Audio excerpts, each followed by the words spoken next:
Hey, this is Malachi. I'm in a holding pattern, waiting to pick somebody up. So I thought I would ask you how you thought the game was last night. How was the game? Did you like it? You know, there's one thing I wish that Trump would ask, or the moderator, or anybody would ask, is that why would a man who's 78 years old want to run for office? I mean, just a serious question, because I can tell you, when I ran for state senate against a man named Aaron Reardon, this is probably back in 2002, I believe, when we held a debate, which I know was televised, but I can't seem to find the footage for it. I wish I could. If anybody can find it, please forward it to me. I'd love to review it again. But I remember in that debate that I looked right at him, and I said point blank to the guy, I says, "Why are you even running for this position?" And he started to talk. I said, "Because here's the fact, people." And I told everybody, I said, "Here's something you all need to understand about this guy. He's not going to stay in this position. He's running for this position knowing that he's going to run for another position and that he's going to appoint somebody in. So all you people thinking that you're voting for this guy, you're not voting for him. You're voting for whoever he appoints when he leaves." And he did. He did exactly what I said he would do. But I lived in a district in Washington that was, bought and paid for by the Democratic Party. So there's no chance on earth that a Republican would win it. But and that's why the Republican Party wanted me to run, because they didn't want it unopposed. But that was one thing I wish they'd asked last night, to even Biden, to say, look, or even Trump to say, look, when I ran, I got in here at 70 years old. I mean, even that I think is a little late in the game. I'll be 78 by the end of my second term, and that's it. I mean, why would you even want to be president at 78? If you think you're a president of 78, what are you going to be, a one-term president? Is that what your goal is? Or not even a one-term president? I mean, he should have said that. If I was Trump, I'd have made that basically the main statement, because on average, just let's be honest, and I'm doing another video in regards to some issues locally we're having in our retirement community, with them wanting to become a city. Because my question is the same to them. I said, why are you wanting to do this when you won't even see any of the benefits, because you'll all be dead? You're all in your mid-70s, late 70s. Do you really think that you'll be able to see the benefits of this? So maybe the question shouldn't be about you. It should be about what affects your grandchildren, your great-grandchildren. Maybe that's what that's really what the world fails to even see anymore. They don't care about legacies. They care about their own legacy, their own time frame of time of that they are alive, or what have you, whatever. But the issue with everything is, what do you leave behind? What legacy are you leaving behind? It's just amazing to me. It's just, do you really think? And Biden, here's one thing: if the guy serves 2 terms, right, and he's 78, what does that make him? 74 or 76 when he finally gets out? If on the second term, the guy will be dead. He already has memory loss issues. I mean, I don't know. I'd have made that the issue if I was him. Even though Trump is 74 now or something like that, I would have, because that's really what it's what it's about, people. I mean, there are certain people that get certain stages of life where they have to be honest. You have to be honest with yourself. You have to be honest with the people around you. It's like Nancy Pelosi and all these people have been in office for so long. It's like, why are you still there? Why don't you hand over the baton to the younger generation?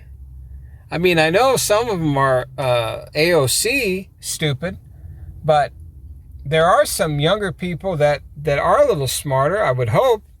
I don't know. I always have hope that there are smarter people out there. Like I said, and I'm starting a video series about helping younger people succeed in life and the pitfalls to watch out for. And because I've done it.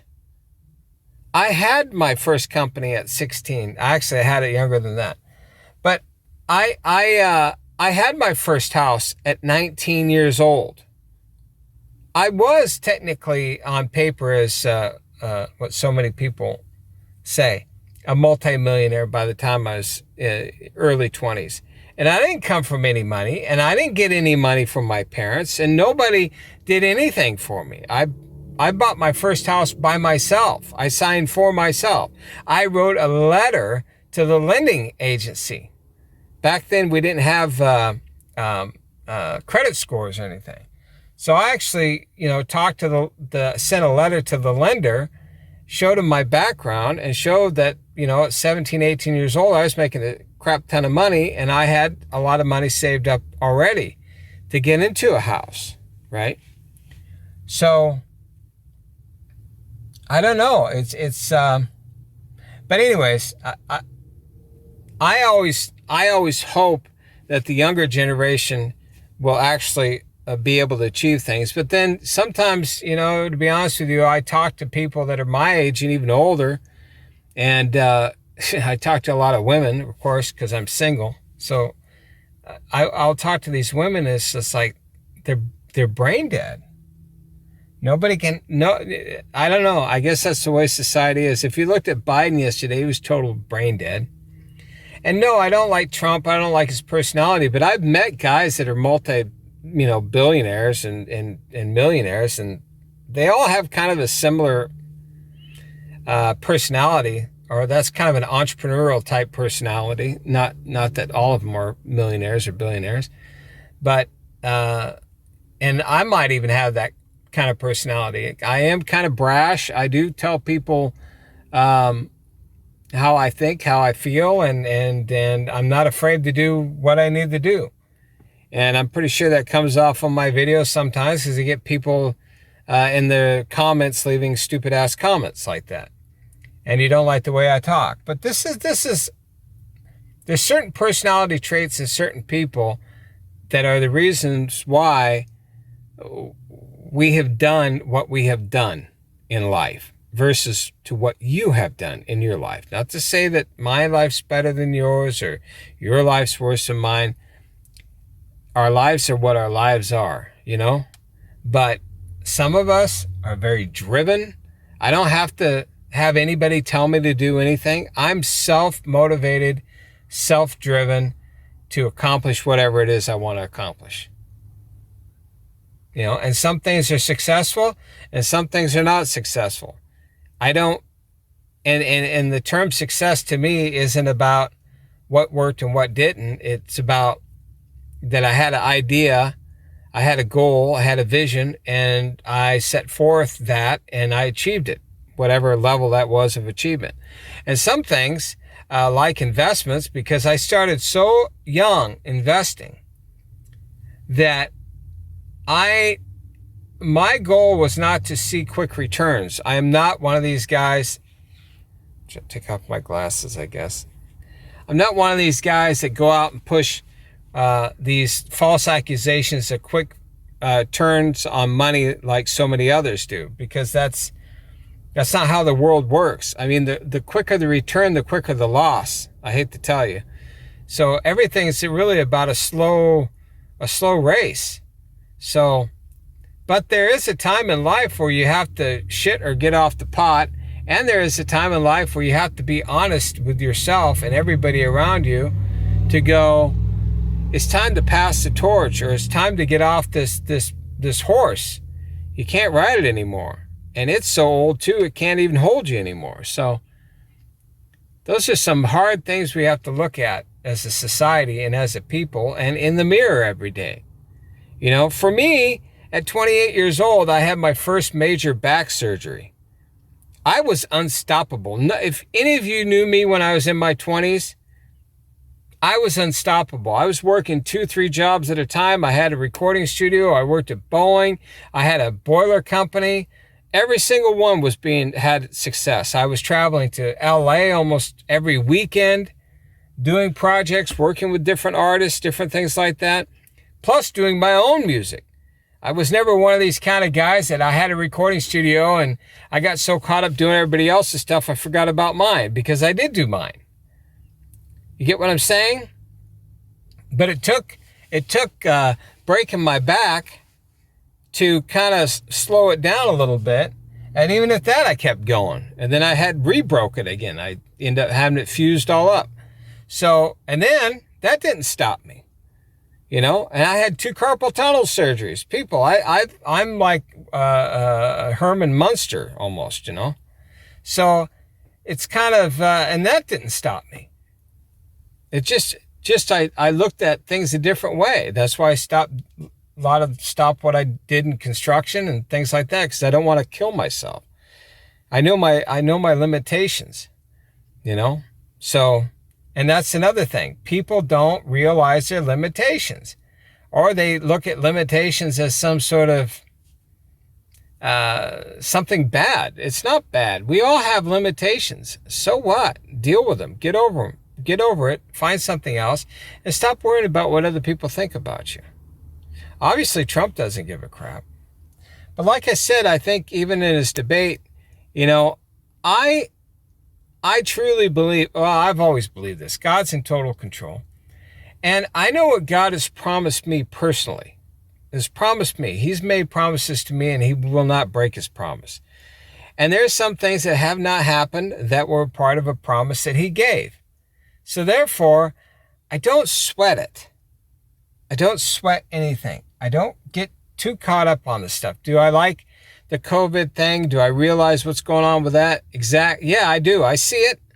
I see the same with that shot thing. I see it.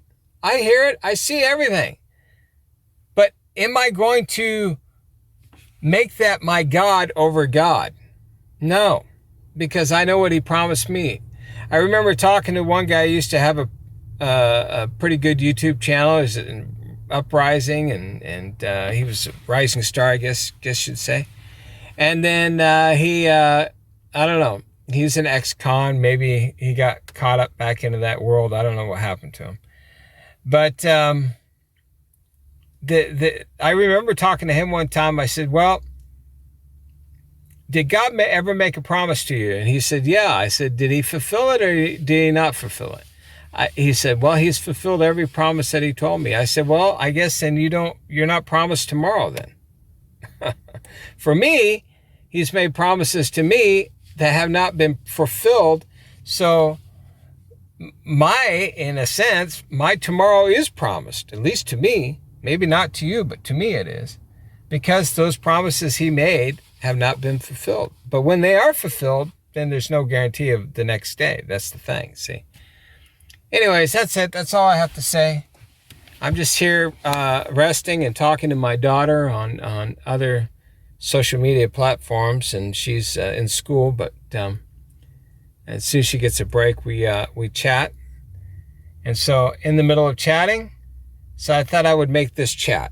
Anyways, it's Malachi signing out. Hug your kids, call your parents, go see a neighbor, repent and be baptized. And if God's made a promise to you and it has not been fulfilled, I mean a true promise, not in your own mind making up stuff, but a true promise that you know is a promise of God, and it hasn't been fulfilled, then don't fret, people.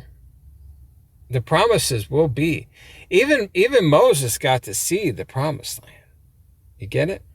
A promise fulfilled. Anyways, we'll talk to you later. Malachi signing out. Bye. I can't understand why you do what you do when you're freedom.